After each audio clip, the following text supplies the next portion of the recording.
Bom dia, igreja querida. Bom dia.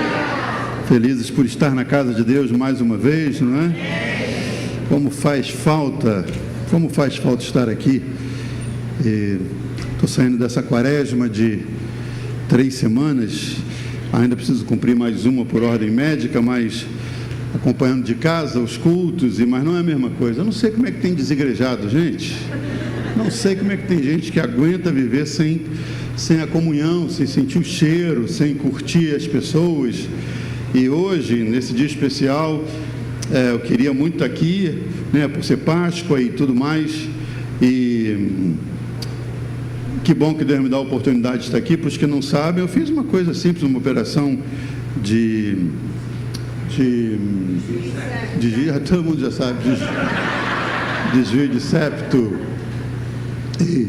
que é chatinha toda a vida, né? Foi a minha primeira cirurgia na vida, primeira anestesia geral na vida, tudo para mim é bem mais intenso sempre, né?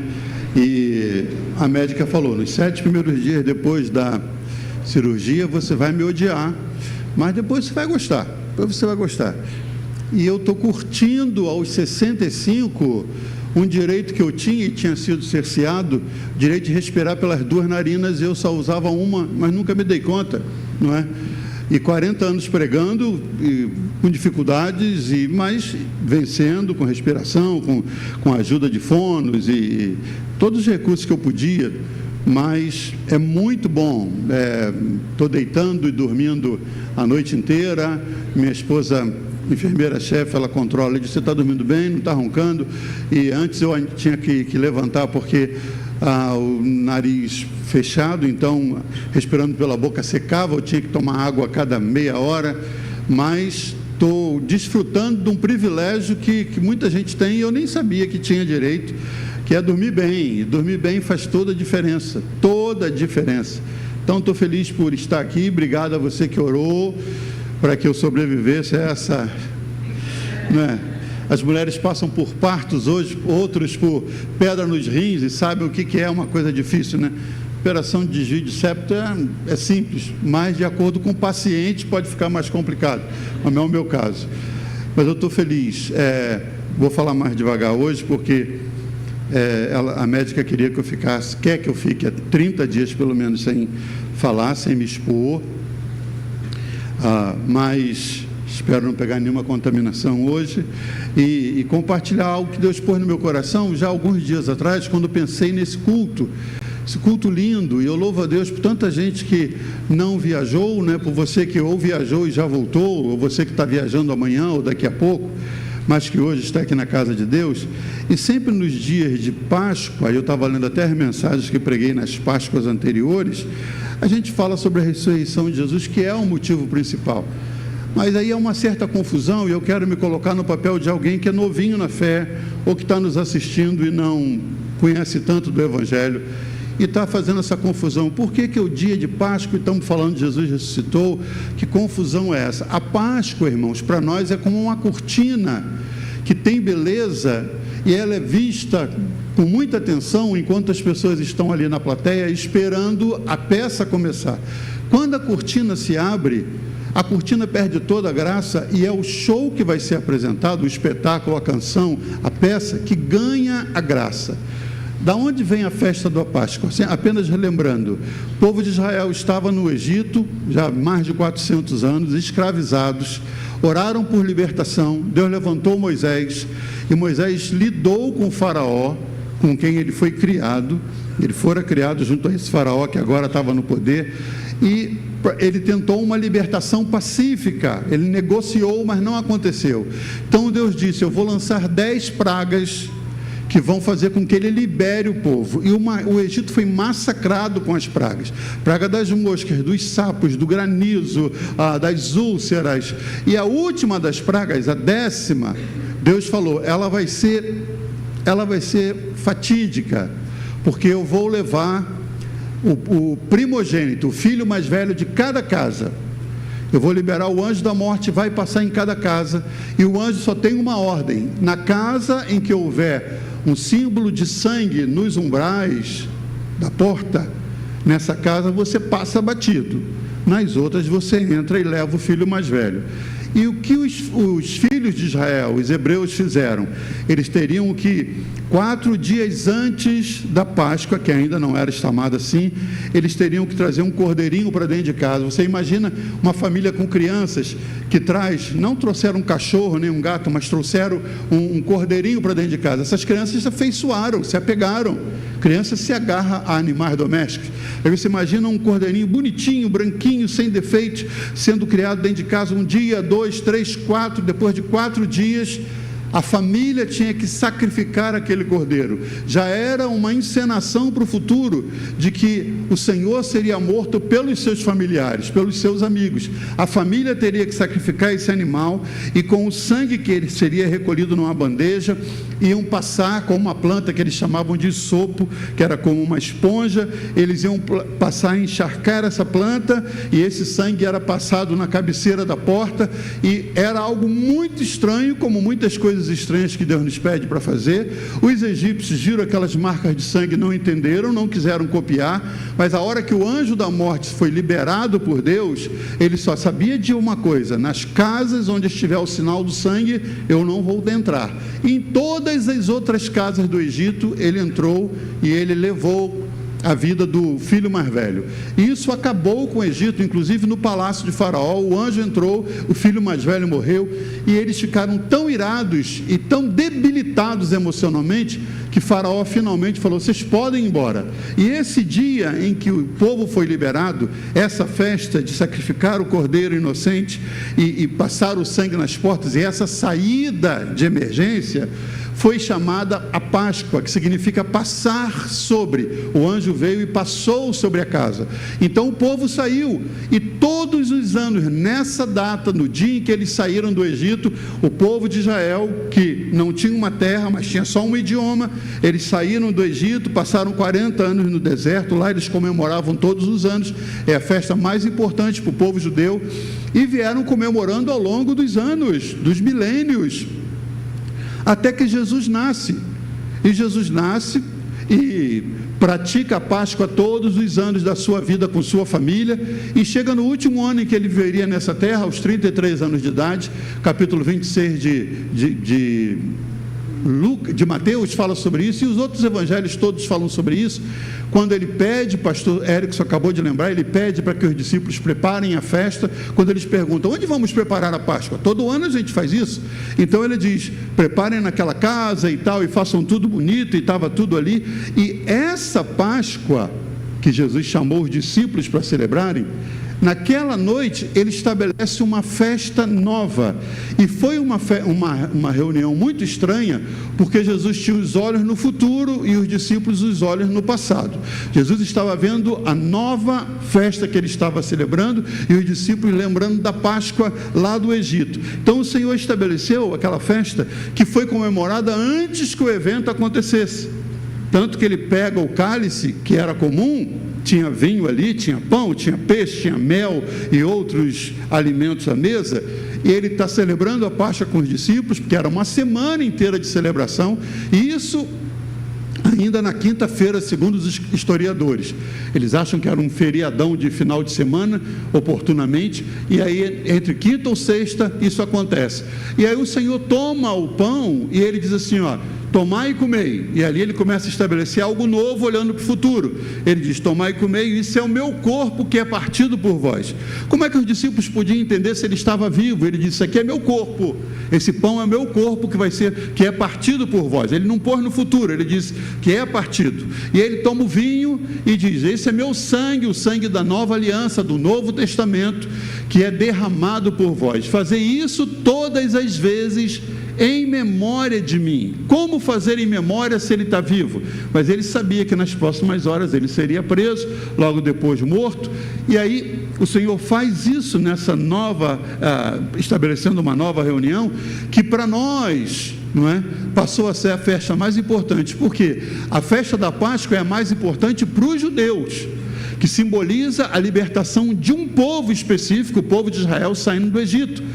A ceia do Senhor que ele estabeleceu, quando ele tomou o pão e o vinho, é a libertação de todo mundo, não apenas do povo de Israel, saindo da escravidão do pecado. Então ganhou muito mais relevância, muito mais abrangência, muito mais alcance, muito mais importância, porque nós, por exemplo, não temos nada a ver com a Páscoa, nada. Nós não éramos do povo de Israel. A gente aprendeu hoje na escola dominical aqui os vícios judaizantes, que são práticas judaicas que às vezes tentam introduzir nos cultos. É bonito, irmãos, é interessante, mas não é bíblico, não é? O pastor põe o talite para ministrar e não é sacerdote, e não é de nenhuma descendência judaica, ou então coloca o quipá para ministrar. Então essas coisas são interessantes e parecem até trazer uma relevância, né? A pessoa até diz assim: eu fui lá e fui ungido por um pastor que estava com o talite. Para os judeus ele está indevido, ele está usando uma roupa que não é dele, né? Poderia ser uma outra coisa, uma outra indumentária árabe ou de um outro povo, mas escolhemos por causa da nossa ligação com o povo de Israel. Mas isso são práticas judaizantes que caem bem para eles, para nós não. E o Senhor estabelece essa nova festa, que é a festa que a gente comemora todo mês. Ele diz: fazer isso em memória de mim, porque para nós a Páscoa foi substituída pela Santa Ceia do Senhor. E aí, quando você se lembra disso, né, e como fazemos todo início de mês aqui, a gente celebra a Santa Ceia, a gente começa a voltar no passado e se lembrar que há 2000 anos atrás, esse Jesus que estabeleceu essa nova festa, logo depois da festa ele foi preso, foi julgado injustamente, e aí foi para o Calvário, morreu, e aí a história de Jesus humanamente termina, apesar de que ele ressuscita. E aí no domingo, né, isso foi na sexta-feira, no domingo, como disse Vaguinho muito bem, foi a sexta da tristeza, o sábado da incerteza e o domingo da celebração, porque no domingo o Senhor ressuscitou, e aí mudou a história. Por mais que queiramos dar valor ao sábado onde o Senhor descansou, o sábado perdeu a vez e perdeu a voz, porque o domingo foi o dia em que Jesus ressuscitou. Então que dia teria mais graça em que o dia que Jesus ressuscita? Por isso que para nós, quando alguém pergunta: vocês não honram o sábado? A gente honra o sábado, a sexta, a segunda, a terça, a quarta, mas o domingo é diferente para nós. Domingo é o dia que Jesus nasceu. Ninguém tira esse brilho, não é? Então, o Senhor ressuscita no domingo, que era o chamado domingo de Páscoa, e tudo mudou. Aquilo que tinha desmoronado para os discípulos na sexta-feira, quando ele aceita ser morto, ele disse, né: ninguém tira a minha vida se eu não entregar. Em outras palavras, usando um português que não existe, Jesus era imorrível. Ele não morreria se ele não se permitisse. Tanto que os soldados, quando vieram encontrá-lo no horto, e ele disse: por quem vocês estão procurando? Eles disseram: por Jesus de Nazaré. Isso era madrugada, escuro, os soldados com as tochas dele no meio do montão de barbudos, que eram os discípulos. Como identificá-lo? Iam ter que fazer uma varredura, depender do beijo de Judas, e ele pergunta: quem vocês estão procurando? E disseram: o Jesus de Nazaré. Ele falou: sou eu. Eles caíram para trás, ele podia fugir. Ele esperou que eles se recompusessem e disse: vocês estão me procurando? E podem me levar, não precisa prender os outros, que inclusive fugiram. Então, esse Jesus que foi preso na sexta, passou o sábado morto, agora no domingo ele ressuscita, e a celebração da Páscoa perde a vez, e a gente começa a celebrar então a ressurreição do Senhor. Mas aí vem uma pergunta: como foi que Deus fez para trazer ao mundo a história desse Jesus que se tornou Salvador? E aí eu quis voltar um pouquinho no tempo, porque a gente está celebrando hoje já a ressurreição de Jesus. Mas para ressuscitar tem que morrer, e para morrer tem que estar vivo. E aí a gente volta na história: como foi que Jesus chegou ao mundo? E aí o que me chamou a atenção foram os recursos que que Deus o Pai usou para que a história de Jesus fosse escrita e se tornasse realidade. E isso serve de exemplo para cada um de nós. A nossa história é escrita por Deus usando os mesmos recursos improváveis que Deus sempre usa, usando pessoas que nós não imaginamos, usando coisas que a gente descarta. Deus fez assim. Então, para que Jesus viesse ao mundo, Deus precisava de alguém. Deus precisava de alguém que não necessariamente fosse famoso. Deus precisava de alguém que não tivesse muitas visualizações na internet, que não fosse letrado, mas tinha que ser abnegado. O que é abnegação? alguém que abre mão de si em favor dos outros, que amasse os outros mais que a si mesmo, que tinha que se esquecer de si mesmo para pensar nos outros e tinha que ser muito obediente, 100% obediente. Onde é que Deus ia achar uma pessoa como essa? Para começar a história de Jesus, a pessoa que seria o primeiro a aceitar Jesus como Salvador do mundo, foi lá numa cidadezinha de Nazaré, que o Senhor achou um José, e eu quero falar sobre José hoje. José é o nome mais comum no Brasil, mais de 6 milhões de José estão vivos hoje, é o nome masculino mais registrado nos cartórios. José é um nome hebraico que significa Deus acrescenta, num desdobramento, significa o pai colherá dos frutos que o filho colherá dos frutos que o pai plantou. É um nome muito bonito, a gente nem sabe. Temos algum José aqui hoje? Tem algum José? Cadê? Nenhum José hoje, não é possível. Algum dos 6 milhões? Nem o José do Ângelo não está aí hoje? José não veio. Tem José aí? Eu estou vendo assim com a mão, não. Tem alguns Josés que nem usam o primeiro nome, que é José, usam o segundo nome. Não é? Mas, apesar da negação de não ter nenhum José aqui hoje, mas é o nome mais comum no Brasil. E o Senhor foi buscar aonde? Um Zé. Não é? A gente não humilha nem deprecia um José quando a gente chama de Zé. Assim como Manuel, a gente abrevia para Manel e depois abrevia para Mané. Não tem. Hoje está uma briga com esse negócio de apelido, de coisa, mas a gente cresceu chamando José de Zé, não é? Zé.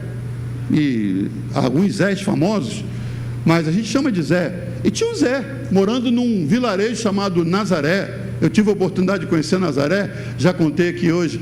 Antes de entrar em Nazaré, a gente tem que subir, porque é uma cidade alta, e lá embaixo você vê a cidade nova, mas Nazaré é uma cidade sem graça, irmãos, até hoje. E naquela época ela tinha um agravante. Nazaré tinha um destacamento militar romano, por causa da situação privilegiada de ver o vale todo lá embaixo.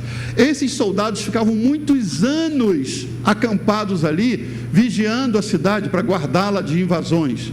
E esses soldados, quando as camponesas, as jovenzinhas de 16, 17, 18 anos, passavam para ir aos campos, à lavoura, e trazer o alimento, trazer as coisas para dentro da vila, muitas vezes elas eram agarradas pelos soldados romanos, eram abusadas, e quando saíam desse abuso, qual a situação delas? Chega em casa e conta. Quem é que vai se levantar contra o destacamento romano que não tem nada a ver com os judeus? Então muitas jovens eram abusadas e tinham que amargar isso, porque senão ela acabava, destruía com a carreira dela para se casar. Então as jovens ficavam quietas. Outras engravidavam, e por engravidarem e não ter um marido assumido, elas eram apedrejadas ou tinham que se virar na vila das prostitutas para terem um modo de viver. Então era uma vilazinha complicada de viver. Lá estava o Zé, lá estava o José, que a gente chama de José, pai de Jesus, mas para Deus ele era estratégico. Por quê? Olha o que diz a Bíblia em Mateus 1,19. José, com quem Maria estava para casar, eram noivos, casamento marcado, convite na rua, parentes já preparados, presentes sendo comprados, vestidos já sendo arrumado, festa, decoração, tudo mais que ela podia, que ela tinha direito a preparar. Maria, com quem estava para se casar, esse José, sendo um homem justo e não querendo envergonhá-la em público, resolveu deixá-la sem que ninguém soubesse. Imagina um casal de noivos preparando tudo. Quem já casou aqui sabe, período do noivado, quando se aproxima o casamento, você se envolve, você quer preparar as coisas, e aí esse jovem que está comprometido com uma donzela lá de Nazaré também chamada Maria, ele recebe um recado, não sei se foi um moleque, se foi alguém que avisou: José, passar para você, hein? Maria está grávida. Você imagina o choque, há 2000 anos atrás. O que é? Maria está grávida. Alguém deve ter acrescentado alguma coisa: nunca me enganou, Maria com aquela carinha dela, sempre tem um comentário malvado, aquela carinha muito inocente, mas tal. O choque dele, está lá fazendo a cama dele, ou a mesa, que ele era marceneiro, agora ouvi que a noiva querida, e o que eu faço com os convidados que estão vindo de longe, os presentes que já recebi, a festa que está organizada? Ele sabia, ela está grávida e não é meu filho meu, eu não tenho nada a ver com isso. Então, ele sabia, o destino dela está comprometido. Ela está grávida, ela se envolveu com alguém, e eu posso reivindicar isso, mas ela vai ser morta, ela vai ser apedrejada. Então a Bíblia diz, sendo um homem justo, entendamos isso, justiça não significa você exigir que alguém pague o preço pelo que ele fez, justiça também significa que você pode amenizar a pena de alguém, quando você assume para você algo que nem é seu.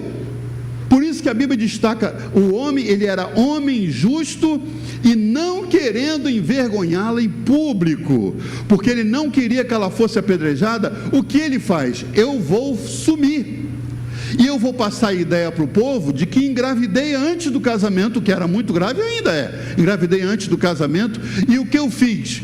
Eu fugi, não quero assumir a responsabilidade da criança, então ela pelo menos se livra do apedrejamento, ela se livra de uma vergonha pública, é o que ele está pensando. Não querendo envergonhá-la em público, ele resolve deixá-la sem que ninguém soubesse. Ele não mandou avisar, diz aquela ingrata que eu estou indo embora, avisem que o homem que saiu na situação envergonhado está indo embora. Não, ele quis fazê-lo secretamente, e o mesmo anjo que foi para Maria dar a ela a notícia estonteante de que ela estava grávida do Salvador do mundo, esse anjo voa lá e vai lá na oficina dele, que está lá arrumando a bolsinha dele, preparando para viajar, e diz, José, o Senhor viu o seu coração, fica tranquilo, a menina está grávida, e é verdade, mas é do Espírito Santo. Irmãos, quem é que acredita numa história dessa? Tem que ser um anjo muito poderoso para te contar um negócio desse, se você aceitar. E ele aceitou, esse carinha aceitou, esse Zé de Nazaré aceita a história que o anjo diz para ele, apesar do sentimento de traição, dos boatos, do nome dele estar chacoalhado na cidade, do casamento cancelado. A vida não havia sido justa com ele, mas ele era justo e não queria envergonhá-la. E José ensina muito para nós. Às vezes a gente fica se desculpando que a vida não foi justa comigo, meus pais não me deram condição de estudar, e por isso eu não estou hoje trabalhando no que eu queria, e por isso eu sou um revoltado, ou meus pais me deram condições, mas eu estudei, mas hoje as firmas não abrem portas para mim, e aí ficamos sempre reclamando que a vida não foi justa conosco. Se a vida não foi justa com você, Deus é justo e Ele vai fazer justiça na sua vida, disso você não foge. Você não é escravo da vida. Se você é um servo de Deus, o Deus que é justo cuida de você e te assume para Ele.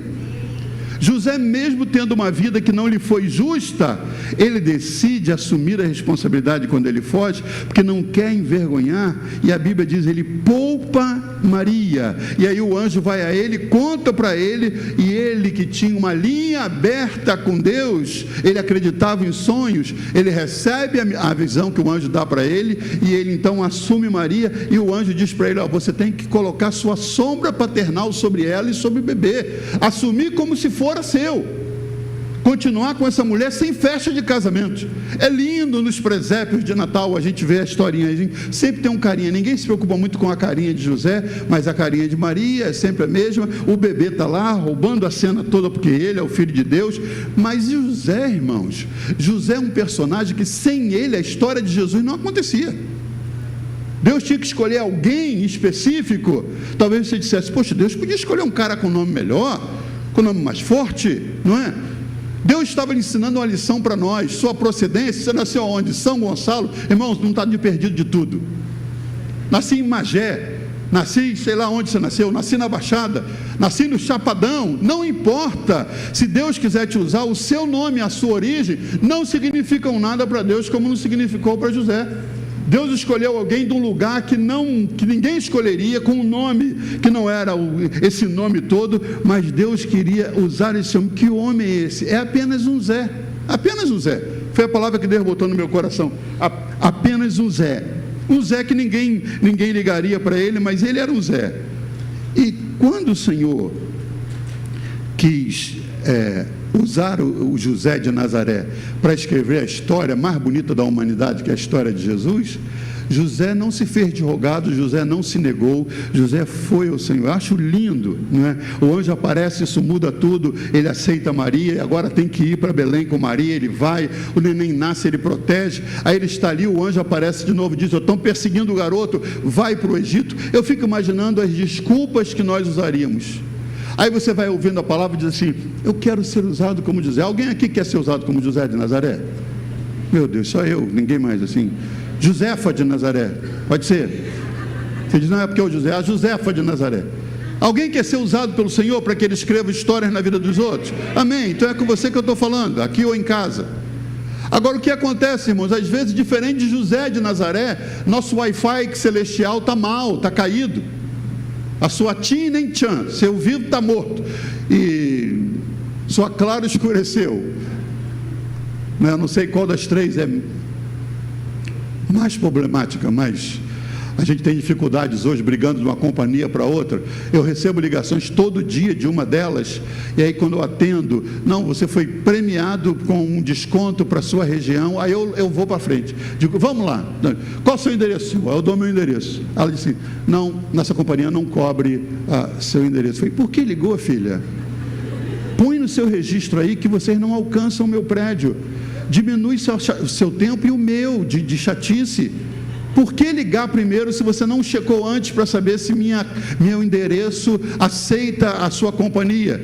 E aí no dia seguinte não adianta, eles ligam de novo: você foi premiado e tal. Fui premiado, fui, olha, não, que tem não sei o que, 500 mega, aí você pode e tal. Aí eu digo: vai lá, meu endereço é esses. Seu endereço não alcança. Às vezes a sua internet celestial está nesse nível aí, Wi-Fi ruim. Deus manda um anjo, você não acredita. Deus manda um sonho, você não lembra, que você acorda tão envolvido com as demandas do dia que você não percebe. Mas o Zé de Nazaré, irmãos, ele estava em dia com a internet de Deus. O anjo apareceu, ele entendeu. O anjo falou, ele ouviu. O anjo mandou, ele obedeceu. E depois que o anjo convence de assumir Maria, dali para frente ele assume tudo. Depois do nascimento, o anjo reaparece, vai para o Egito com a mãe e o bebê. O Zé de Nazaré podia dizer assim: mas eu não falo o idioma do Egito. Ele podia dizer: eu não gosto do clima de lá. Ele podia dizer: eu não tenho nenhum parente lá. Porque são as desculpas que nós usamos. Às vezes as pessoas perguntam para mim: quando o senhor foi para os Estados Unidos em 90, o senhor falava quanto de inglês? Nada, zero, irmãos. Eu fui para um país que falava inglês e tive que aprender, porque eu fui imerso, né? Falando melhor o português, imerso na cultura americana, tinha que me virar, não tinha jeito. E enquanto não aprendia, fui dando meus tapas, né? Usando as mãos e falando com as mãos, falando com os gestos, falando de tudo. E me equivocava muitas vezes. O cara dizia: tem que limpar isso aqui, tem que limpar isso tudo. A Angela falava: o que ele falou? Falou: ali não toca em nada ali. Porque ele fez assim, ele foi enfático: não toca, não. Não entendia nada, irmãos. No dia seguinte o cara voltava: aquilo ali não foi limpo, hein? Não foi limpo. Eu falei: amor, alguém mexeu naquilo? Ela: não. O cara está irado, não é para tocar. Depois que a poeira foi crescendo, eu falei: não, tem alguma coisa errada. Eu não entendia, irmãos. Hoje eu lembro disso e começo a rir, mas na época eu não entendia a ira dele. Os palavrões que eu não entendia, hoje eu entendo. O senhor me ficou irado. Aí você diz assim: mas se você não falar o idioma, é melhor não ir para o lugar que Deus te manda. Há um montão de gente boa que Deus podia estar usando para escrever novas histórias, mas tem essas desculpas: eu não falo o idioma, eu não me adapto ao clima. Deus quer você em Brasília. Brasília é muito seco. Alguns aqui moraram lá, é muito seco, tem que botar panelinha com água. Irmãos, você acha que Deus vai te mandar para um lugar para te matar? Só se Ele quiser. Mas se Ele quiser te matar, Ele te mata aqui. Não precisa te mandar para um lugar para você morrer por causa do clima.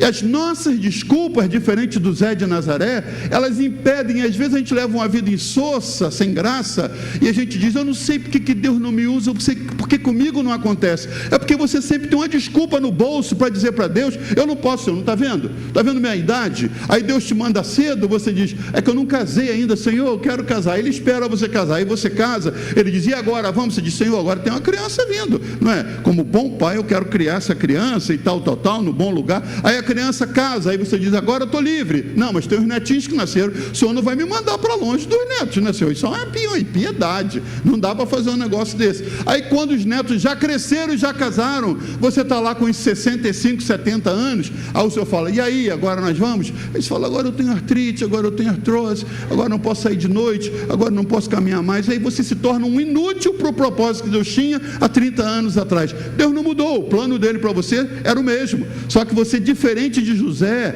não se disponibiliza e diz, Senhor, eu estou aqui. Quem é que te guia? Deixa eu perguntar, quem é que te guia, meu irmão, minha irmã? Você é movido à base de quê? É sua intuição, é sua experiência, é sua tradição, é o que você aprendeu dos seus pais? É do céu que vem as diretrizes ou você anda por conta própria? José, a vida dele, depois de ouvir do anjo que ele tinha que assumir Maria, e ele tinha a opção de dizer, eu não vou. Mas depois que ele assume Maria, a vida dele fugiu completamente do controle dele, mudar de cidade, ir para Belém. Nasce uma criança, vou voltar para Nazaré agora? Não, daqui você vai para o Egito. O Egito é outro país, é na cabeceira da África, muda tudo, lá é outro idioma, não tem um parente, é outro clima, mas é lá que você fica. Quanto tempo eu fico no Egito? Eu vou te avisar, 2 anos ele ficou no Egito, até que o mesmo anjo aparece, pode voltar agora. Ele volta para Nazaré.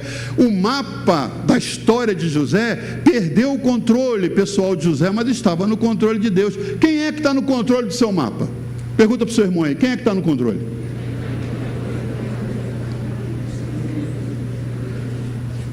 Eu não vou ficar vagando por aí, pastor errante, entendeu? Para alguns pastores, amigos meus, eu sou um errante, cada dia num lugar. Eu falo, verdade. Se você tivesse já há 30 anos na mesma igreja, hoje você estaria com uma igreja de 20 mil membros. É verdade, é possível. É possível. Não foi o mapa que eu escolhi, irmãos. Não foi isso que eu escolhi para minha esposa e nem para minhas filhas.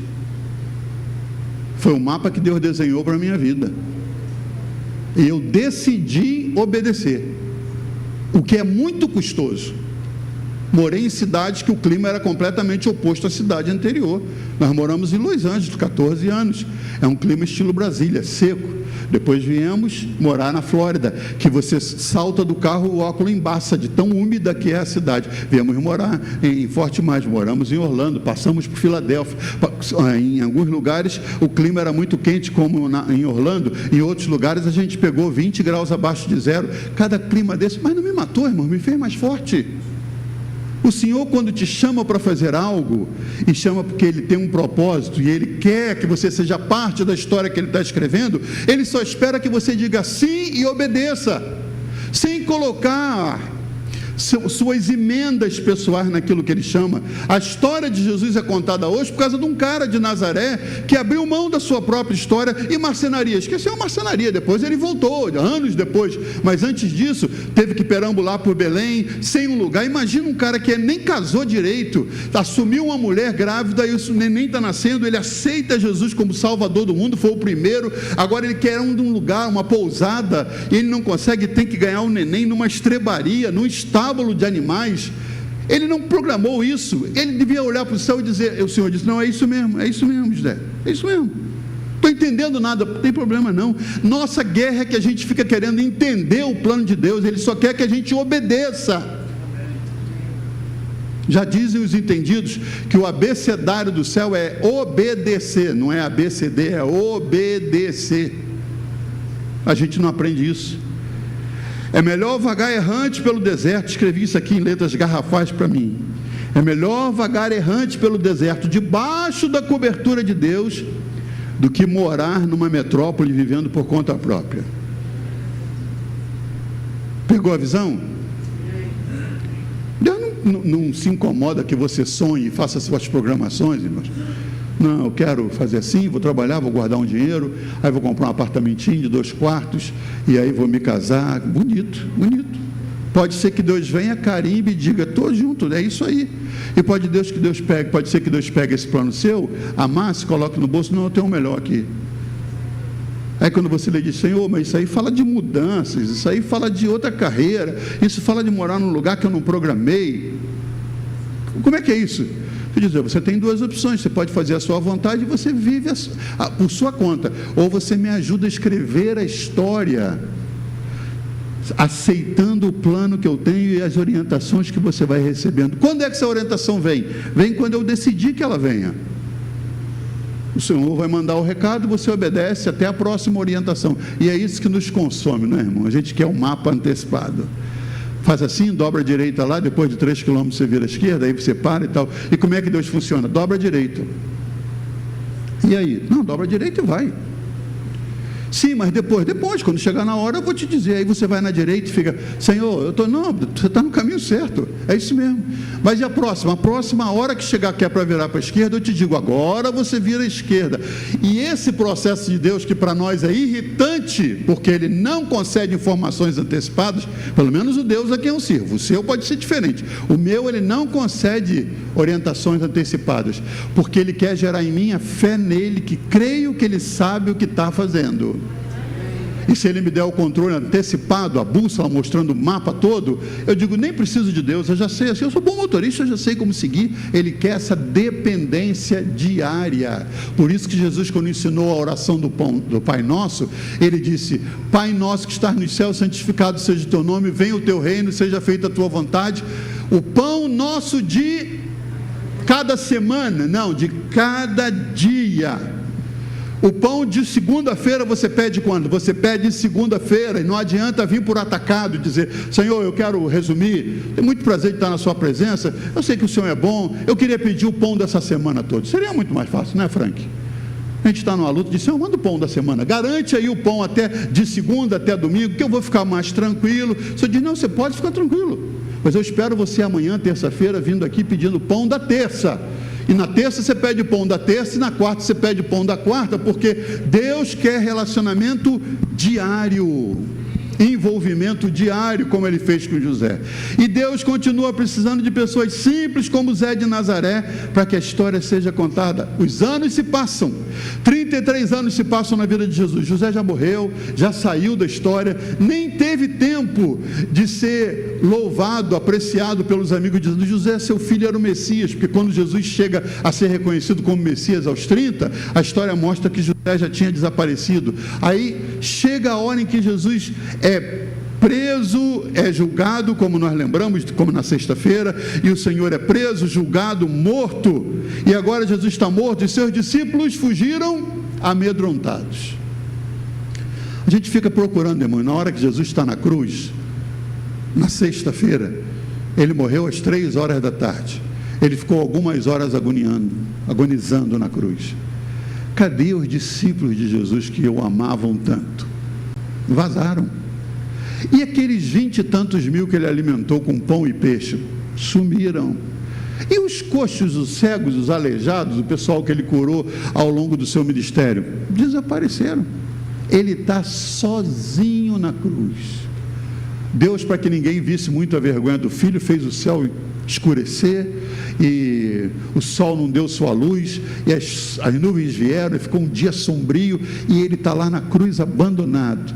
Os abutres já começam a voar por perto, que quando os mortos na cruz realmente padeciam e terminavam os seus momentos, antes às vezes do homem crucificado terminar de morrer, os abutres já vinham, pousavam nos ombros e tentavam tirar os olhos, e começavam a picar, e Jesus já estava sujeito à visitação dos abutres. Ninguém por ali, a não ser os soldados guardando. O Senhor está sozinho ali, e aquele José que deu início à história de Jesus já morreu. Agora o Senhor precisa de um outro, alguém para tirar o corpo do filho dele da cruz e sepultá-lo. Onde é que o Senhor acha isso? O dia está terminando, 3 horas da tarde, Jesus já morreu. Às 5 horas, 5 e meia, o sol se punha, então começava o Shabat, o dia do descanso, não se podia fazer nenhum trabalho. Tinha-se 2 horas para arranjar uma permissão, tirar o corpo da cruz, descê-lo com escadas improvisadas, enrolados em tecidos, e aí fazer com que ele fosse retirado de lá e levado para algum lugar, para que não ficasse pendurado lá na cruz. Quem é que Deus usa? Outro José, de outra cidadezinha, menor ainda, Arimateia. Não está nem no circuito de quem visita Israel. Ninguém vai lá, vamos visitar Arimateia hoje. Até Magdala, a cidade de Madalena, agora que está entrando, mas antes Nem Arimateia já não entrava e não entra ainda. Quem é José de Arimateia? A Bíblia fala dele, os 4 evangelhos citam alguma informação, diz que ele era rico, era um senador eloquente, ele era parte do Sinédrio, e esse homem rico, membro ilustre do Sinédrio, tinha um sepulcro novinho. Ele era um cara que se preparava para a morte, e ele então tinha um sepulcro novinho que ninguém tinha entrado ainda. Isso custava caro, e era ali pertinho do Gólgota. E a informação mais interessante que fala sobre ele em João 15, era discípulo de Jesus, mas a gente nunca viu ele em nenhuma das cenas dos evangelhos, nenhuma da multiplicação e na ceia, a gente não vê, a Bíblia não conta, mas a Bíblia diz que ele não estava lá, mas diz que ele era discípulo de Jesus, mas mantinha isso em segredo, tal como Nicodemos, por temor às autoridades judaicas. E que lindo que na hora de usar alguém para que a morte de Jesus fosse consumada, Jesus fosse colocado num sepulcro, retirado primeiro do madeiro, não ficasse lá exposto, mas fosse retirado, o Senhor acha alguém que ninguém conhecia, chamado José de Arimateia. Outro Zé que entra na história aqui. A Bíblia diz que o Senhor o chamou e ele vai a Pilatos. Você imagina Pedro indo a Pilatos? Ele não tinha acesso, João não teria acesso, nenhum dos discípulos teria acesso. Paulo talvez tivesse, se já tivesse convertido, mas Paulo não era convertido ainda. Quem é que vai lá no Pilatos, irmãos? É José de Arimateia. Chega lá ousadamente como senador e diz: eu quero o corpo do Nazareno. Imagino que se trouxe exclamação, trouxe admiração para Pilatos. Eu quero o corpo do Nazareno. E ele consegue permissão, isso sem os Uber de hoje, sem os carros de aplicativo, sem carroça, motocicleta, a pé. Ele e Nicodemos, outro discípulo do Senhor, eles saem correndo, conseguem na emergência um lençol de linho limpo, porque o Senhor está ensanguentado no madeiro, eles não têm tempo de embalsamá-lo, então eles conseguiram 34 quilos de especiarias, colocam o corpo de Jesus, que é removido da cruz. Imagina a dificuldade, descendo um corpo morto, pendurado, com cuidado, porque era o Senhor que eles amavam, e coloca num lençol, embrulha com todas aquelas especiarias e levam correndo para colocar no túmulo, que seria o túmulo de Arimateia, e ali colocam, rolam a pedra antes que o pôr do sol acontecesse, porque começava o Shabat. Fizeram tudo isso correndo, e a gente fica com essa lição: Deus ainda tem muitos discípulos secretos que na hora certa, quando o Senhor disser vai para o aquecimento, eles entram em campo e definem a parada. E às vezes a gente fica dizendo assim: se eu tivesse algum conhecido, se eu tivesse algum parente, se o gerente do banco fosse meu amigo. Querido, querida, Deus ainda tem os José de Arimateia escondidos em lugares que você nem imagina, que eles só vão se manifestar na hora certa. E aí quem sabe alguém pode criticar: mas esse cara nunca se manifestou. Eu sempre acreditei nisso, que o Senhor tem os José de Arimateia que na hora crítica, que hora foi essa? A hora em que os discípulos que andavam com Jesus o tempo inteiro, bateu o medo e eles sumiram. O Senhor falou: eu preciso de alguém, até desconhecido, até que não estava na roda íntima do Senhor, mas que tem coragem para tomar o corpo, embalsamá-lo e enterrá-lo de maneira adequada. Zé de Arimateia vai a Pilatos, faz assim, corre contra o tempo e mostra para nós que Deus tem agentes secretos em várias camadas da sociedade. Quando eu noto a corrupção do nosso país, irmãos, é tão lamentável, não é tão lamentável. Você vê gente que já foi condenada, gente que já foi notícia, com dinheiro escondido nas roupas íntimas, com malas dentro de casa, ganhando cargos de relevância de novo, como se aquilo não tivesse acontecido, e ainda dando ordem, querendo falar com voz grossa para nós, quando a ficha dele continua suja. Quando a gente vê isso, a gente às vezes começa a se entristecer e diz: Senhor, nosso país está entregue. Está entregue, mas aí lá no fundo do coração, a gente lembra de um Arimateia e diz: Senhor, o Senhor tem uns Zé de Arimateia escondidos ali, que na hora certa eles vão se manifestar. Essa semana passada alguém conversou comigo e disse isso, me mandou uma mensagem falando sobre isso. É da tristeza, da vontade de ir embora. Você morou 20 e tantos anos fora, aí você vem para o Brasil e assiste isso, como é que você se sente? Falei: me sinto no dever de orar. O dever de orar, porque eu quero que o Senhor mude essa nação. E não vai ser, irmãos, não vai ser nem na nossa votação, porque votação pode ser fraudada. Não vai ser no nosso esforço físico, vai ser na oração que Deus vai despertar as pessoas certas e mudar essa história. E está para mudar essa história em breve, você vai ver. Às vezes a gente diz assim: como é que um homem com tão pouco cabelo pode fazer tanta desgraça para o país? Quem ouça entenda. Onde está Deus nessa história que não vê essa injustiça toda?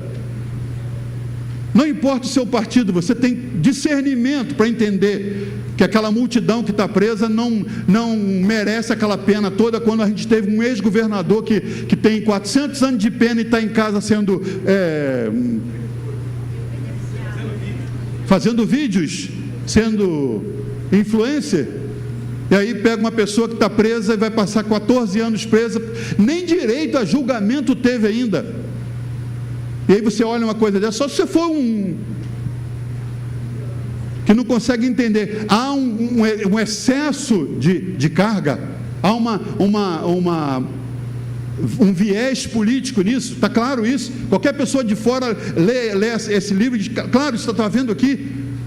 E aí a gente diz: por que Deus não age? Por que Deus não agiu? Deus podia dar um infarto para Hitler, irmãos.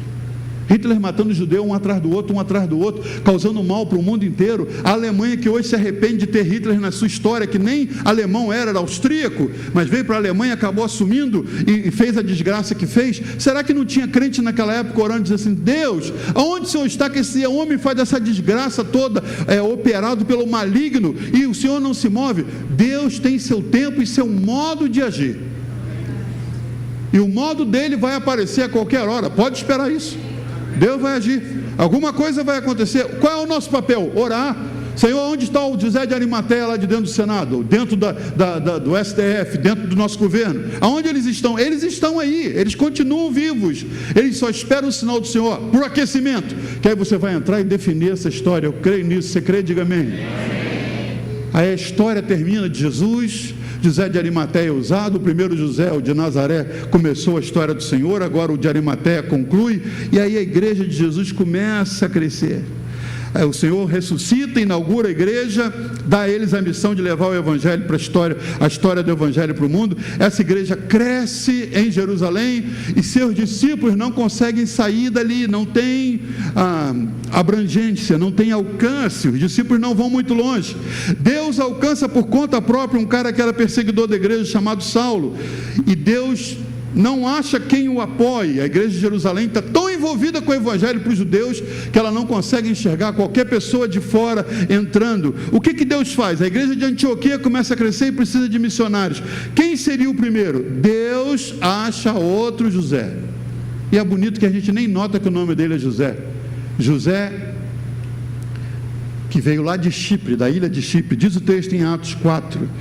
José, a quem os apóstolos deram o sobrenome de Barnabé, que significa filho da consolação, era levita, natural de Chipre, uma ilha do Mediterrâneo, e como ele tivesse um campo, vendeu, trouxe o preço, o valor, e depositou aos pés dos discípulos. Imagina num culto, está o pastor Érico aqui dando a palavra, e só nós daqui da região, só nós daqui do Rio de Janeiro e a outros de algumas regiões, mas de repente chega um cara que vem de uma ilha distante que não tem nada a ver com a gente, e ele vem para o culto, e ele traz uma oferta que a gente se assusta, se surpreende com o valor da oferta. Ele diz: não, eu tinha um terreno numa ilha fora do país, eu vendi o terreno e eu trouxe o dinheiro para a oferta do novo prédio da igreja. Isso chama atenção, porque o povo todo de dentro não tinha se manifestado dessa maneira ainda. Um cara estrangeiro: quem é você, meu filho? Pergunta o pastor Érico: quem é você, meu filho?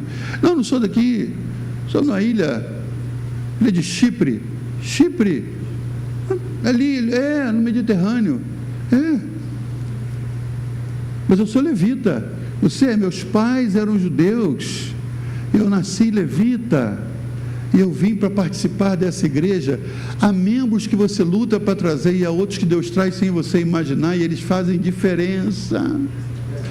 a Bíblia mostra, esse Zé do Chipre aparece para chacoalhar a igreja, irmãos, para introduzir o ex-perseguidor. Deus já estava trazendo Barnabé, que passou a ser chamado assim, porque Deus já tinha alcançado Paulo, que estava sendo perseguido pela própria igreja agora, porque ele não tinha credibilidade, tanto que ele perseguiu a igreja e maltratou. Agora ninguém quer ouvir esse cara. Quem é que Deus levanta para ser o que abre portas? E quando você lê a primeira parte do capítulo 4 até o capítulo 13, é sempre Barnabé na frente de Saulo, porque era o cara que abria portas, que abria o culto, dizia: vocês vão ouvir o pregador. Ele é muito conhecido, mas ele é conhecido pelo mal que fez, mas ele agora é de Jesus e tal, e abria os caminhos para que Paulo falasse. Quem fazia esse trabalho? Era o Zé do Chipre, era o Barnabé. Foi ele que conduziu Paulo quando viu que a perseguição estava grande, disse: meu filho, vai para Tarso, para a sua cidade, fica lá até que eu chame. Paulo ficou lá 10 anos aproximadamente, até que Barnabé foi buscá-lo. Por quê? Porque a igreja de Antioquia cresceu muito, precisava de ensino.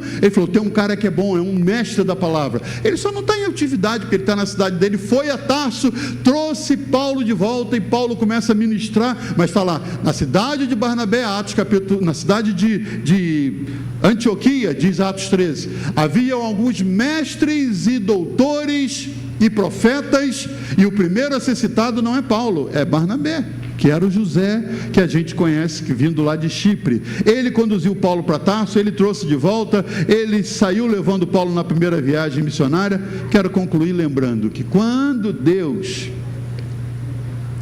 quer com que a palavra do Evangelho seja levada, quando Deus quer usar alguém e que ele não está conseguindo introduzi-lo no meio, Deus acha um Zé desse, mesmo que venha de longe de Chipre, como foi o Barnabé, que passou a ser chamado assim. E para terminar, irmão, enquanto você fica de pé, eu quero concluir dizendo: Deus ainda hoje, domingo de Páscoa, Ele procura Zés e Zéfas, e Joões e Joanas. Joanas a gente tem, né? E Marias. Tem alguma Maria aqui? Maria tem? Tem uma Maria ali, olha, viu? Nem sabia que tem Maria. Marias, ó. Quem mais? Maria lá em cima? Não? Maria. Ninguém sabe que seu nome é Maria, né? Tem mais uma ali, ó. Maria ali, ó. Deus está procurando Marias e Joões e Manuéis e Bastianas, gente simples que Ele possa usar para escrever a história. A história não parou de ser escrita. A história não parou. Você já imaginou que pessoas que você não conhece dependem de alguém como você para que a história dele seja mudada? E você diz assim, quando você canta aquela canção interessante, né, que a gente diz: como um farol que brilha à noite, como ponte sobre as águas, como abrigo no deserto, como flecha que quero ser.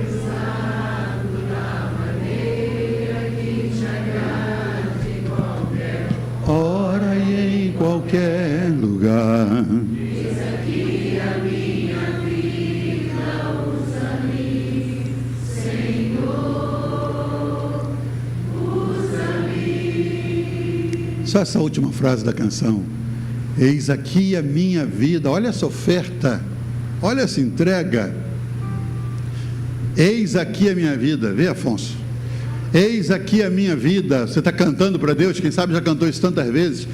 Eis aqui a minha vida, usa-me, Senhor. Sabe o que você está cantando? Sabe o que você está dizendo? Eu disse isso quando tinha 16 anos, não parei mais. Ele falou: é minha? É. Então eu decido onde você mora, com quem você casa. Ah, pastor, aí já é demais da conta. Se você é solteiro e entrega a sua vida para Deus, você corre o risco de ele mudar seu rumo e você não casar com a pessoa com quem você está de olho hoje. Hã?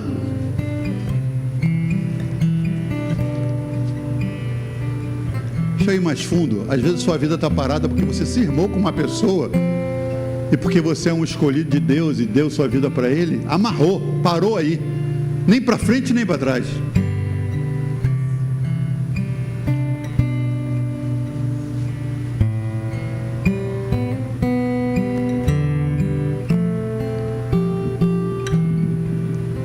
Ezequiel 22:30 é um texto triste e eu quero terminar com ele.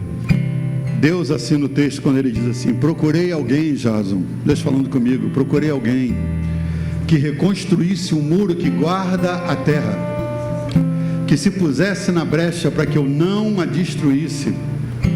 Mas você sabe que eu não encontrei ninguém. Ezequiel 22:30. Para você que diz: ei Senhor, me acha aqui. Estou aqui, Senhor.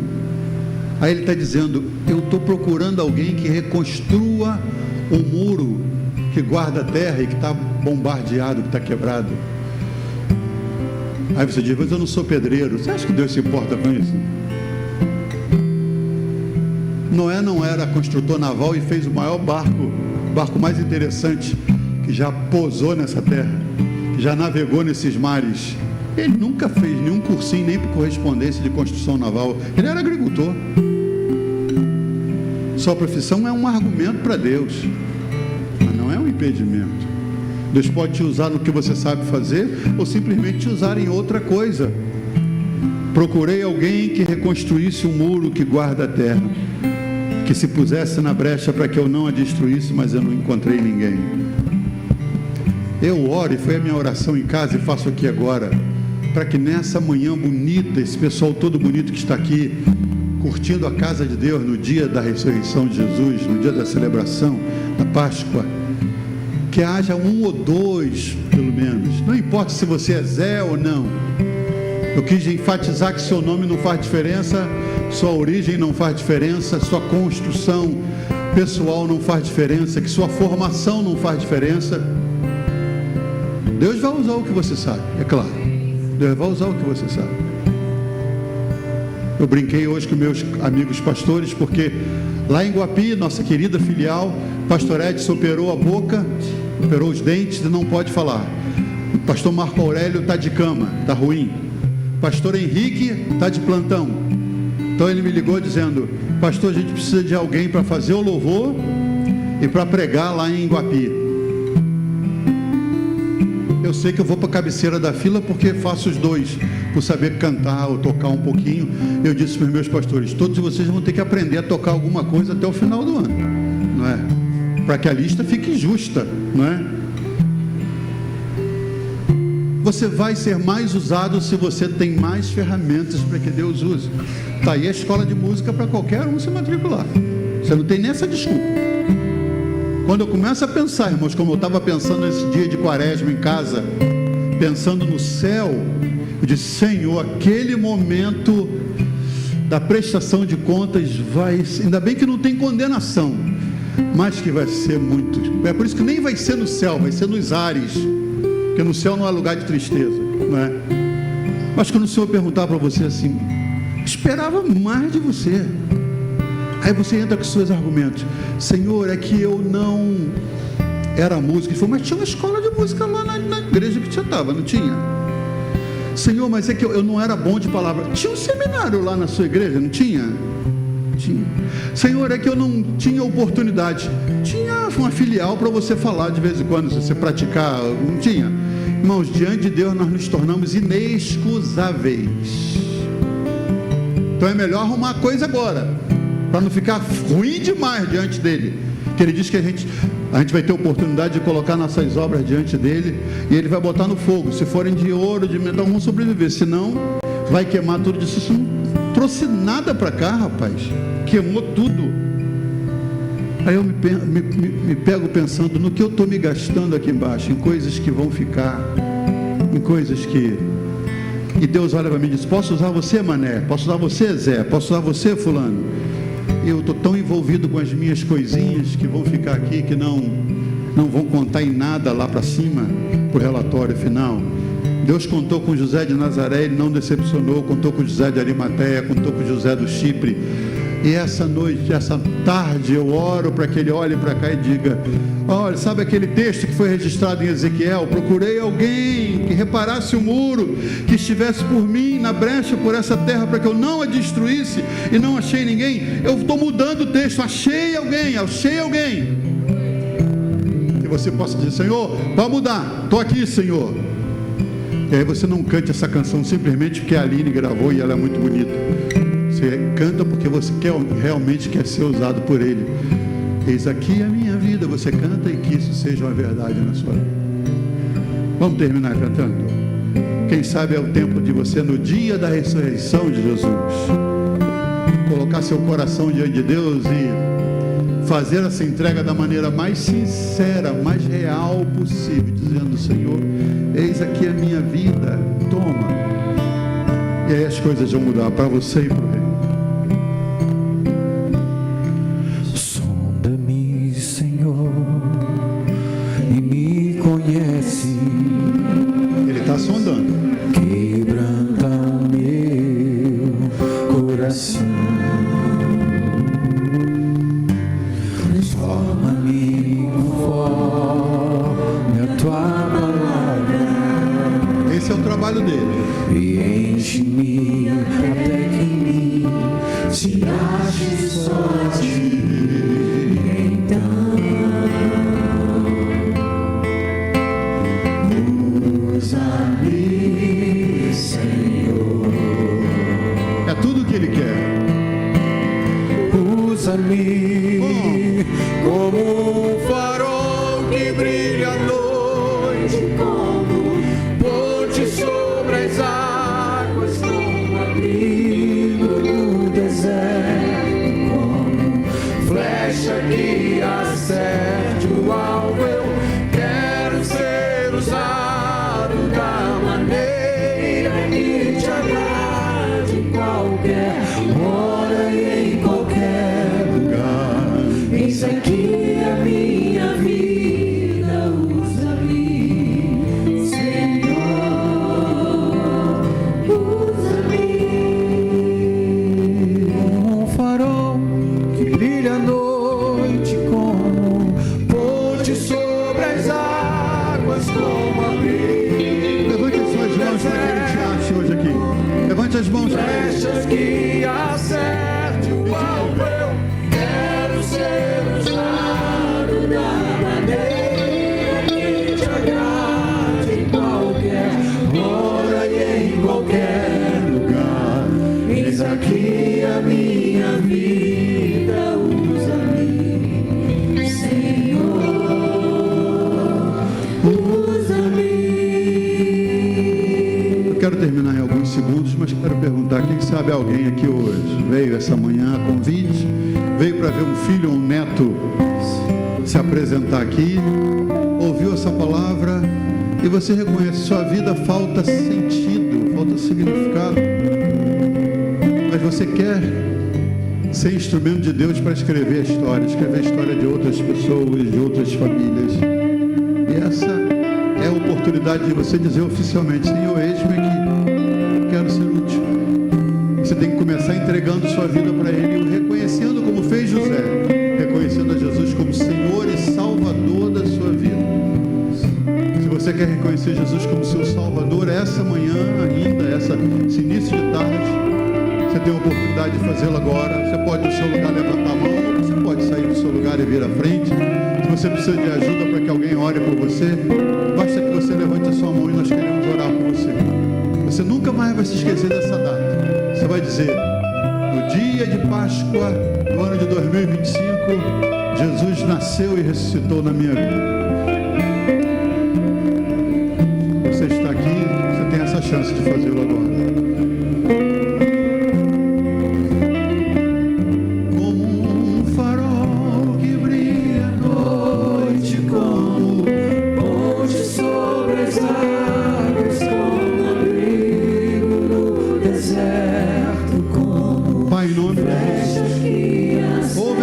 Que se torna oração essa manhã. Estão dizendo que querem ser usados, Senhor, da maneira que te agrade. Que isso seja uma realidade em cada vida aqui, Senhor. Nós declaramos isso em nome de Jesus. Jesus que nasceu por nós, que viveu por nós, que morreu por nós e que ressuscitou por nós. Nessa manhã nós celebramos a ressurreição de Jesus e nós declaramos, Senhor, disponíveis para uso, prontos para entrega, Senhor. Queremos ser úteis nas tuas mãos. Tu queres escrever a história e precisa de nós, estamos disponíveis, Senhor.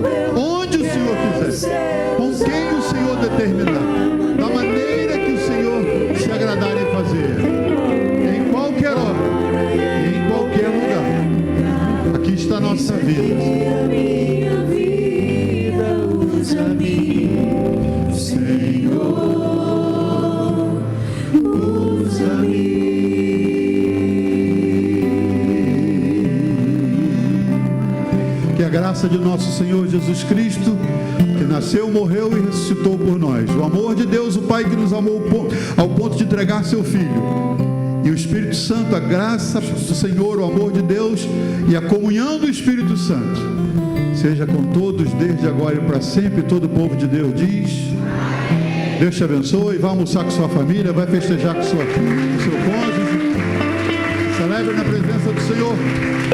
Quarta-feira estamos de volta. Deus te abençoe.